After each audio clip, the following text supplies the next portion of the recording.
जी को तुम्हारे आडंबर की जरूरत नहीं है, तुम्हारे दिखावे की जरूरत नहीं है। कोई आडंबर शिव की प्रियता नहीं। बहुत 2-4 घंटे बैठ गए, जप लिया, माला जपने बैठ गए, आंख बंद करके बैठ गए, तप करने बैठ गए, साधना करने बैठ गए। शरीर से जप रहे हो पर दिल ना लग रहा तो क्या मतलब? शरीर से जप रहे हो और दिल ना लगे तो क्या मतलब का? जब तप साधना शरीर से नहीं दिल से है। जब तप साधना शरीर का विषय नहीं है, जब तप साधना हृदय का विषय है।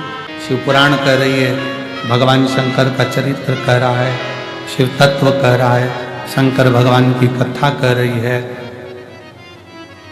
पर्वत उड़ सकता है तो संसार में जन्म लेने के बाद दुख कैसा भी हो, अगर शिव पर एक लोटा जल चढ़ा रहे हो तो वो दुख कट सकता है, कट सकता। बस दिल से चढ़ाना।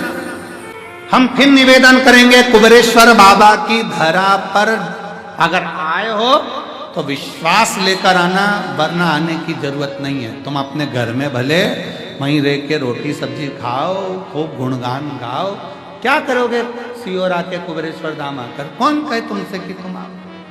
दिल हो और विश्वास हो। यहां दरवाजे से अंदर प्रवेश करो, दंडवत कर कर प्रणाम कर कर उससे कहना अगर विश्वास है तो आ जाओ, और विश्वास है तो खाली भी नहीं जाओगे, वो देकर भेज सकता। अगर विश्वास है तो शिव कथा कर रही है, भगवान शंकर का चरित्र कर रहा है, बाबा की आश्रितता, बाबा का समर्पण एक अलग गति देता है। एक बड़ा सुंदर चरित्र आता है, उस चरित्र में वर्णन किया कि एक बार भगवान शिव माता पार्वती जी के साथ में विराजमान थे और भगवान श्री गणेश जी महाराज उस समय पर शिव जी के पास में। और कितना सुंदर यहां वर्णन किया कि गणेश जी के मन में संशय हुआ तो गणेश जी शंकर जी के पास। जब मन में कोई संशय हो, बहुत बड़ी उलझन में अगर हम उलझ गए, संशय मन के भीतर है, सुलझ नहीं रहा है, तो फिर निवेदन है कि सारी समस्या का हल एक। मान लो बहुत बड़ी समस्या है, कोई तकलीफ है, हृदय में कोई बात है, बाबा को कहना शिव से। और जब घर के बड़ों के पास में, घर के बुजुर्गों के पास में छोटे आकर बैठे तो घर के बड़ों का एक काम होना चाहिए कि उसको सीख दें, मना नहीं, उसको समझाएं, मना नहीं, पर बड़ों का एक काम और होना चाहिए कि उसको हृदय से लगाकर धैर्य दें कि तुझे चिंता करने की जरूरत नहीं। घर के बड़ों का एक काम जरूर होना चाहिए कि धैर्य दें। पर आज का जमाना इतना विचित्र हो गया कि लोग धैर्य तो कम देते हैं, डांट ज्यादा लगा देते। तुमसे नहीं हो सकता, तुम ये नहीं कर सकते, तुम वो नहीं कर सकते, तुम्हारे बस का है नहीं, क्या करोगे? धैर्य दे, होगा, तेरे बस में सब। उससे बस दिल लगाकर एक जगह पर बैठकर कंकर शंकर को प्रणाम करते हुए श्री शिवाय नमस्तुभ्यं, श्री शिवाय नमस्तुभ्यं, श्री शिवाय नमस्तुभ्यं। बैठकर जप लो, स्मरण कर लो, विनय कर लो, निवेदन। गणेश जी के मन का भी संशय भगवान शंकर समाप्त करते हैं। सतयुग, त्रेता, द्वापर, कलयुग, फिर सतयुग, फिर त्रेता, फिर द्वापर, फिर कलयुग, सबका विधान का। पूर्व में एक सिरसा में हम कथा कर रहे थे तो वहां एक प्रश्न आया था, प्रश्न अच्छा था। सिरसा की कथा में एक प्रश्न कहा, लिख कर भेजा, हम उस समय उत्तर नहीं दे पाए, तो उसमें प्रश्न में लिखा था एक जी ने कि हम जहां जाते हैं कोई कहता है कि गाय ने यहाँ पर आई थी गाय, और गाय ने अपने थन का दूध यहाँ गिराया, यहाँ से शंकर जी का शिवलिंग प्रकट हुआ। तुमने भी सुना होगा कहीं। कोई प्राचीन मंदिर में जाओ, प्राचीन मंदिर का स्मरण करो तो वहां सुनने को मिल जाता है यहाँ गाय चढ़ती चढ़ती आई थी, उसने यहाँ दूध गिराया था और यहाँ से शंकर भगवान का शिवलिंग प्रकटा। गिरी गोवर्धन नाथ जी का भी चरित्र यही कहता है, यहाँ गाय चरने आई थी, दूध गिराया, मेरे श्री जी बाबा वहां प्रकट हुए। क्या ये सत्य है? सिरसा की एक बहन ने पूछा कि ये सत्य है? मेरा निवेदन है मेरी सिरसा की जीजी से, एक बार हमारे शास्त्रों का अध्ययन बहुत प्रेम से करोगी तो आपको इसका निर्णय मिलेगा। सतयुग, त्रेता, द्वापर, कलयुग। शिव महापुराण की कथा में वर्णन आता है, वेद और गौ माता सतयुग में स्वतंत्र थी, स्वतंत्र। गाय माता को पहले डर नहीं था कि मैं काटी जाऊंगी या लोग मुझे काट देंगे, मार देंगे। वो तो स्वतंत्र विचरण करती थी, स्वतंत्र घूमती थी, और गाय की स्वतंत्रता होना चाहिए।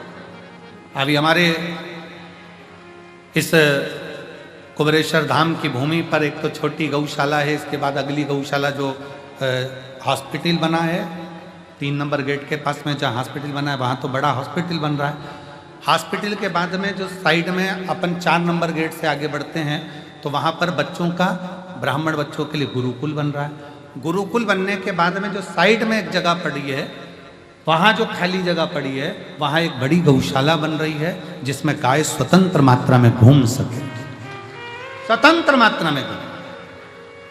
और यहाँ जितना भी क्रम है, हमने पहले भी कहा, ये जो धर्मशाला बन रही है या आपके पैसे से बन रही है, आपने बनवाई है, हमारी सामर्थ्यता नहीं है।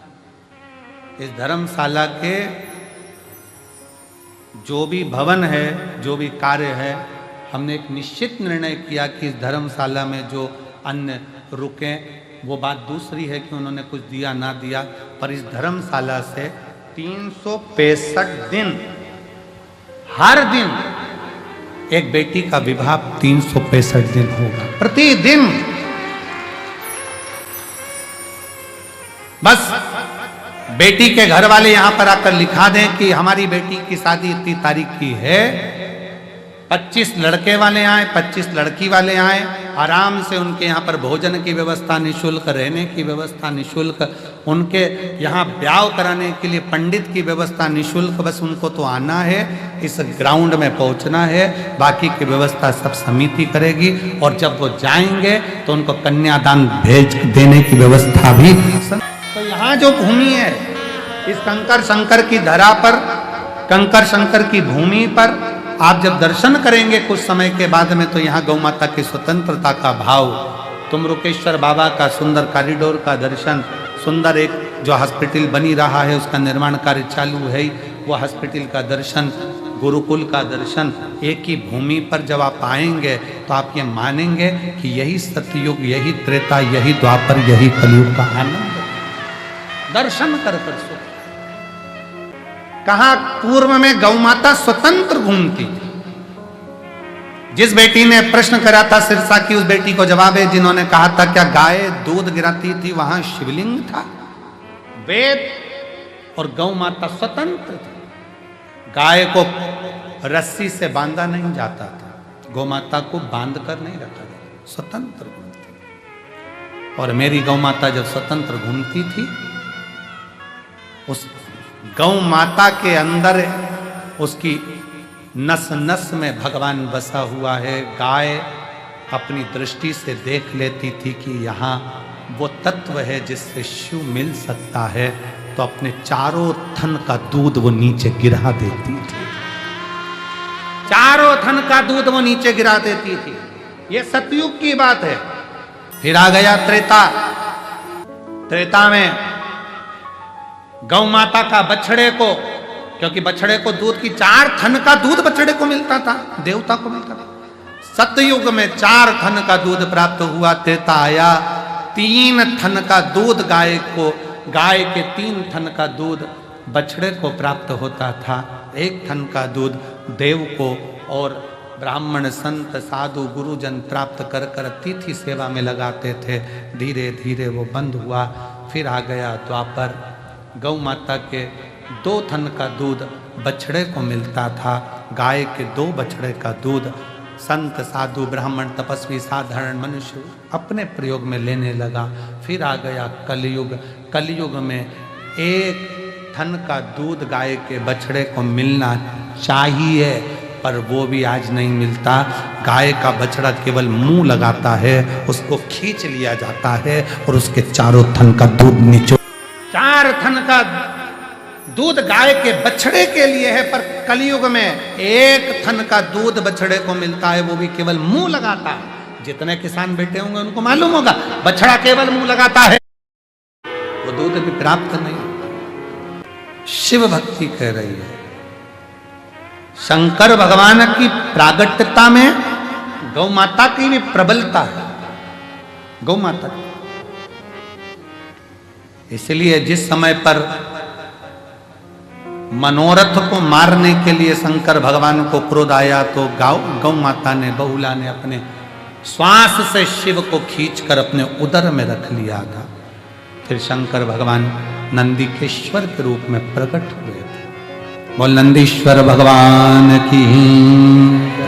शिव नंदीश्वर के रूप में प्रकट हो गए। भगवान शंकर की सुंदर आराधना गौ माता ने भी करी, और गौ माता की आराधना स्वयं शिव ने करी। शिव कथा कह रही है, भगवान शंकर का चरित्र कह रहा है। गणेश जी महाराज के मन के थोड़े से संशय, गणेश जी के हृदय के संशय। बच्चे जब आए, छोटे बच्चे जब पहुंचे, बड़ों के पास कोई बच्चा आए, कोई बच्चे पहुंचे, बड़ों का काम है उसको धैर्यता देना। टेंशन मत लो, चिंता मत लो। कुबेर भंडारी करते क्या? यही काम करते हैं, एक ही चीज कहते हैं कि चिंता मत करो, टेंशन मत करो, क्या किसको रोइए, चादर तान के सोइए। चिंता क्या करना, तत्व है शंकर। शंकर शिव महापुराण की कथा कर रही है, भगवान शंकर का चरित्र कहता है। गणेश जी को भगवान धैर्य बनाते हुए अपने अनमोल आनंदमय वचनों से उसको संबोधित करते हुए धैर्यता दे। कल फुलेरा दूज बाबा का सुंदर, पूरे भारतवासियों को कल फुलेरा दूज की बहुत बहुत आज से बधाई। दिव्य और भव्य फुलेरा दूज, जिसमें भगवान शंकर को धतूरा समर्पित कर, भगवान शंकर की भक्ति कर, भगवान शंकर का भजन कर, और बन सके जो बन सके अपने हाथों से दान कर अपने जीवन को सार्थक बना। मेरा प्रयास करना, कल अपने हाथों से जो दान बन सके वो करना। कल का दान ऐसा दान होता है कि वो कभी जिंदगी में समाप्त नहीं होता, उससे बढ़ता ही बढ़ता।